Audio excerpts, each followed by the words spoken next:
Je viens à ma qualité de coordinateur général du CGR m'exprimer au sujet de la résistance. Mais permettez-moi de rebondir sur le terme paradoxe qui a été soulevé par notre ami Binga.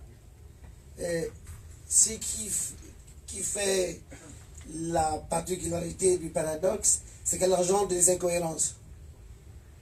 Et ce sont les incohérences qui sont à la base de tout ce qu'on a constaté, de tout le tableau. Et effectivement, la résistance, c'est de refuser. Résister, c'est refuser l'incohérence, en fait. Et pendant des générations, ceux qui nous ont précédés ont refusé l'incohérence. Il y en avait, il y a toujours de l'incohérence. Et en 2016, le peuple gabonais s'est quasiment rassemblé autour d'une espérance, celle du changement politique. Un refus complet de l'incohérence. Elle a voulu aller procéder par la voie des urnes. Et elle s'attendait à réussir son pari, à savoir aller effectivement au changement de régime. Mais malheureusement, ce qui pouvait être appréhendé est arrivé. On a eu un vol des résultats. Violence, massacre, violation de toutes les droits de l'homme, violation de notre loi fondamentale qui fait notre vivre ensemble. Mais résistants que nous sommes, nous refusons et nous refuserons toujours les incohérences, l'incohérence. Et nous nous sommes mis en lutte. Cette lutte qui ne fait que reprendre, qui n'a fait que reprendre en août 2016. Mais c'est une vieille lutte. Cette lutte a pris une nouvelle forme. Une forme quasi inédite pour l'histoire gabonaise. Et cette lutte, ce n'est pas une lutte qui concerne, je dirais que ce n'est pas une lutte qui concerne l'opposition et le régime. Non, c'est véritablement le peuple qui ne veut plus d'un régime. C'est donc une lutte citoyenne et patriotique. Ce n'est pas une question simplement politique. C'est un refus des incohérences. Un refus d'admettre que notre nation peut se retrouver dans telles conditions. Et même, je suppose que le tableau est pire encore. Il n'y a qu'à regarder les familles qui vont fouiller les poubelles à Mindoubé pour se nourrir. Il n'y a qu'à regarder les familles qui se retrouvent à chaque forte pluie inondées. Mais c'est pas possible, c'est pas concevable. Et il m'est arrivé d'interpeller des connaissances qui sont dans le PDG. Je leur ai dit, ce n'est pas une affaire de PDG. Heureusement que même parmi vous, vous n'êtes pas d'accord avec cette incohérence-là. Nous avons un symbole. Notre ami et frère Mundunga Séraphin, ministre de la Justice, qui a aussi refusé l'incohérence. Et nous sommes tous en capacité de refuser l'incohérence. Nous avons maintenu, nous devons sauvegarder notre capacité d'indignation. C'est ça qui fait la spécificité même de la résistance. Et donc nous nous sommes mis en lutte, nous nous sommes mis en résistance. Et cette résistance, elle est ici en diaspora française, mais elle est aussi dans tous les continents. Et il y a juste un problème. C'est une expérience nouvelle. Une expérience qu'on n'a pas vécue à ce niveau-là. Comment organiser cela?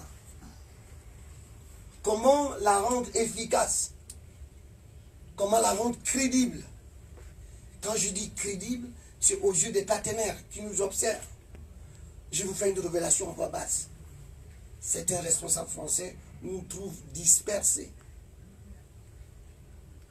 Certains responsables français nous trouvent porteurs aussi à notre façon d'incohérence. Quand on voit des mémorandums qui sont remis à certaines administrations françaises et qui vont dans tous les sens et qui ne convergent pas, là il y a aussi de l'incohérence. Redresser notre pays suppose vraiment rejeter les incohérences. Il y en a beaucoup dans nos comportements. Il y a beaucoup d'incohérences. Et la cohérence, c'est ce qui donne de la consistance à la lutte. C'est la cohérence qui donne son tonus au combat, à l'engagement. Et il n'est pas question que lorsque le combat a commencé, il arrive que pour des questions d'arrangement d'arrière-cuisine, pour des questions d'achat électoral ou d'aliénation occulte quelconque, je ne connais pas, il y en a tellement. Les gens en viennent à renoncer à leur propre cohérence. Suivez mon regard, ceux qui vont dans le sens du législatif, ils changent de paradigme, ils se remettent dans l'incohérence. Comment peut-on aller légitimer celui qui a violé, celui qui a massacré, qui a tiché, et qui aujourd'hui encore ne reconnaît pas les massacres qu'il a commis? C'est pas possible. Mais la cohérence suppose aussi que chacun de nous ne perd pas l'horizon. C'est peut-être loin, mais il n'est pas aussi loin qu'on peut l'imaginer. Rester dans la cohérence de nos idées. Rester dans la cohérence de ce qu'on veut construire. Notre pays est mal, très mal. Inadmissible de voir ce qui se passe. C'est pas possible. Alors, la question qui se pose, comment donner beaucoup plus de consistance, beaucoup plus d'efficacité à notre lutte? Ça passe par une réorganisation véritablement de ce que nous faisons, nos actions. Il faut la réorganiser. Il faut que chacun fasse sa part, comme nous disent les linguistes, dans ce qu'il peut faire. Mais qu'il la fasse et qu'il la fasse bien. Et qu'il ne le fasse pas avec des conditionnalités du type mes humeurs. Non. Ou bien en fonction de celui qui serait à la tête de l'organisation. Il faut que chacun de nous fasse sa part. Mais dans une organisation bien pensée. Parce que nous sommes partis en octobre, en août, septembre, nous sommes aujourd'hui, on a changé d'année, nous sommes aujourd'hui en 2018, en mars. Il s'est passé beaucoup de choses dans la résistance. On a beaucoup de constats à faire. Des manquements, des insuffisances, ok. Mais il faut qu'on s'assied pour que, ensemble, on réorganise notre lutte. Parce qu'elle est trop dispersée et elle manque de cohérence, et elle manque d'efficacité, elle manque de consistance et elle manque de crédibilité. Il faut que les partenaires qui regardent le Gabon, que ce soit en France ou au niveau international, se disent que le peuple est organisé pour que les choses changent. Nous pouvons adresser nos paroles à nos amis français. Leur intérêt ne sont pas remis en cause. Ce que nous voulons, c'est de construire un Gabon nouveau où beaucoup plus de cohérence, où le peuple a son bien-être assuré, comme l'a dit M. Ibinga, si on redistribue aux populations, en créant des usines, en mettant des structures de santé, en mettant des infrastructures pour occuper les jeunes, on aura déjà un meilleur vivre pour nos populations.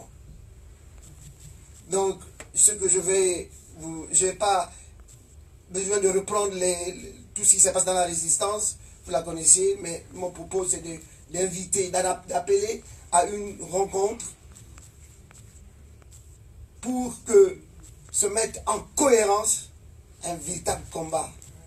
Cette rencontre peut l'appeler les bilans ou les assises, mais nous pensons que d'ici le mois de juin, il faut que cela soit possible et se fasse. Et je sais qu'il y a beaucoup de structures qui travaillent dans la résistance. Le peuple du Gabonais, c'est de se distinguer.